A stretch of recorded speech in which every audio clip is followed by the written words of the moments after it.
그런데 국민의힘에서는 민주당이 양국관리법 관련해서요. 본론도 좀 가보겠습니다. 민주당이 윤석열 대통령이 거부권을 쓸 거라는 걸 예상하고도 입법을 강행했다.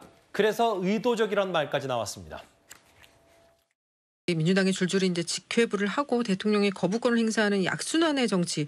이게 총선 전까지도 계속될 거다. 네, 저는 그렇게 보고요. 총선에서 국힘이 지게 되면은 레임덕이 있지 않겠습니까? 그러면은 윤석열 대통령과 김건희 여사가 무탈하겠습니까? 아마 감옥 갈 것 같아요.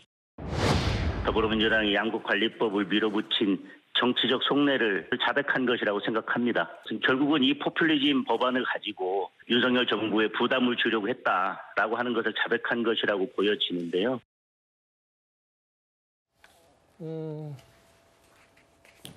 이게 국민의힘 얘기는 이렇게 일부러 이런 법안들을 강행 처리해서 대통령의 거부권을 유도하게 하고 이런 갈등을 그래서 조장하는 거다라고 생각을 하는데 최명욱 위원 판단은 어떠세요? 그렇죠. 아니 그런 목적이 있겠죠.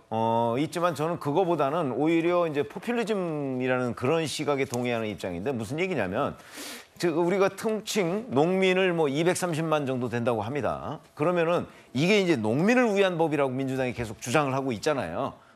그렇기 때문에 이런 일들, 그러니까 그 초과 생산된 쌀 또는 가격 하락이 5 내지 8% 정도 되면 그 나머지 부분은 다 사준다. 의무 매입 이런 것들이 있단 말이죠. 예. 그러면 이제 농민 입장에서는 좀 과잉 생산이 돼도 정부가 다 사준다. 이렇게 되니까 안심하고 쌀을 재배할 거 아니겠습니까?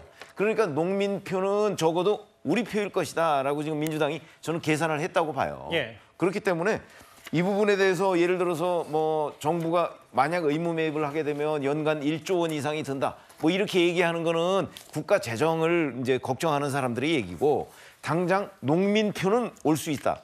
저는 이런 현실적인 표 계산도 있다고 봐요. 민주당에서는요? 민주당에서 그런 계산을 했으니까 전 저걸 밀어붙인다고 보지 단순히 윤 대통령의 거부권 행사하는 것이 아마 국민 여론에는 별로 안 좋게 비칠 것이다.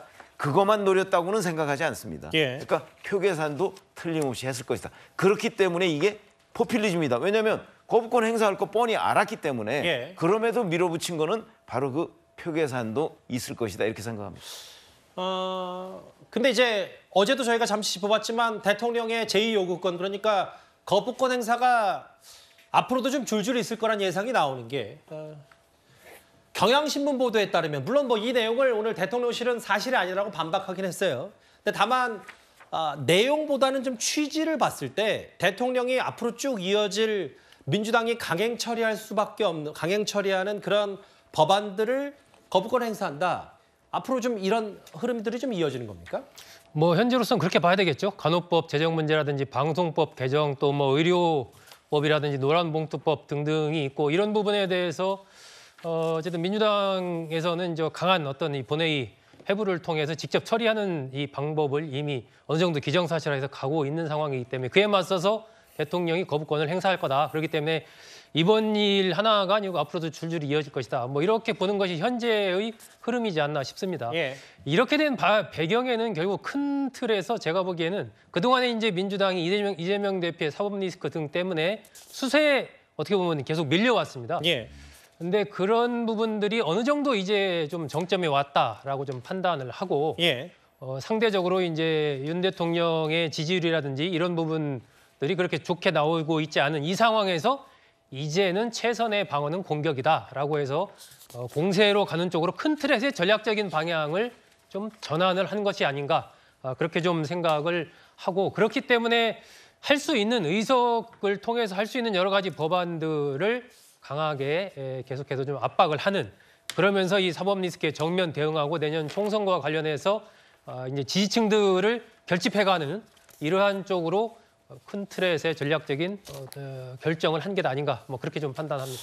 근데 이제 그 얘기를 하는 과정에서 민주당의 안민석 의원이 앞으로도 이렇게 충돌 많을 것이라고 하면서 윤 대통령 부부가 정권이 바뀌면 감옥 갈 것이다라는 표현까지 했는데 이런 얘기를 하면서 악순환 계속될 거라면서 그런 취지의 얘기를 했는데 글쎄 너무 나간 건 아닌지 모르겠어요. 뭐 오선의 중진 의원이신데 저는 솔직히 조금 안타깝고 너무 이제 개념 없는 말을 하셨다 이렇게 생각합니다.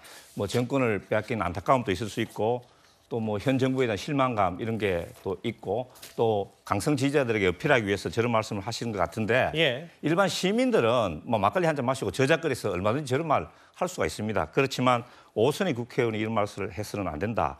그래서 너무 이제 각자의 그 진영에만 함몰되는 지지층, 강성 지지층에만 호소하는 이런 정치를 하고 있다. 그래서 또 우리가 앞으로 협치를 해야 되는데 협치라는 것이 꼭 여당이 야당에 손 내미는 것만 아니지 않습니까? 야당도 여당하고 잘 지내야 되는데 저렇게 정부 여당을 뭐 일방적으로 좀 자극하는 저런 이야기를 자세로는 소통이 어렵다. 그래서 적절하지 못한 말이었다. 저는 이렇게 생각합니다. 그러니까 이제 이재명 대표가 양국관리법을 대통령이 거부권 행사하니까 식량 주권 얘기를 했고 또 야당의 중진 의원은 총선 이후에 윤 대통령 부부의 감옥, 수사 얘기를 했기 때문에 이게 결국 이렇게 충돌 정치, 강대강 정치, 그래서 좀 민생 법안들이 좀 더 뒤로 밀리는 거 아니냐는 걱정도 분명히 있고요.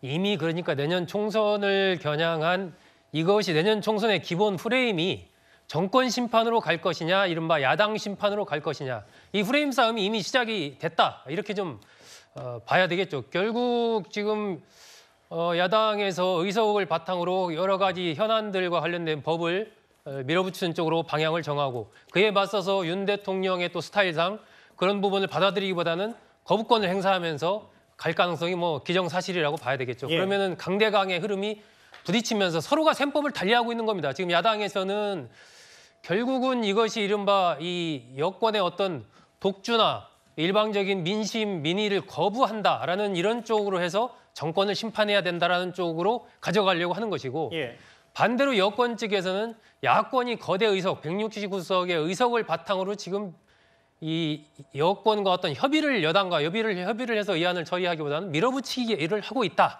그래서 오히려 야당을 심판해야 된다. 이 두 개의 프레임이 이미 충돌이 시작이 된 것이기 때문에 지금부터 이제 하반기에 여러 가지 정기국회라든지 기타 등등 부분에서 여야 간의 어떤 협치의 모습을 기대하기는 상당히 좀 힘들어진 것 아닌가. 이런 것은 사실 국민들이 보기에는 정치의 기본 본령이라는 것은 타협에 의한 그 협치인데 그리고 많은 국민들이 그런 것을 기대를 했는데 현재 펼쳐지는 흐름으로 봤을 때는 내년 총선까지 여야의 강대강의 대치가 오히려 더 좀 가파르게 진행될 가능성이 훨씬 더 큰 것 아닌가 이렇게 좀 판단이 물론 대통령실의 신중한 입장입니다만은 문제가 있다고 판단하면 거대 야당이 밀어붙이는 여러 법안들 거부권 추가로 행사할 수 있다. 대통령이 이런 여러 전원 보도도 나오고 있으니까요. 앞으로 저희가 잘 지켜보도록 하겠습니다. 일종의 윤 대통령 정치적 승부수일 수도 있고요. 이번 주는 여기까지였습니다.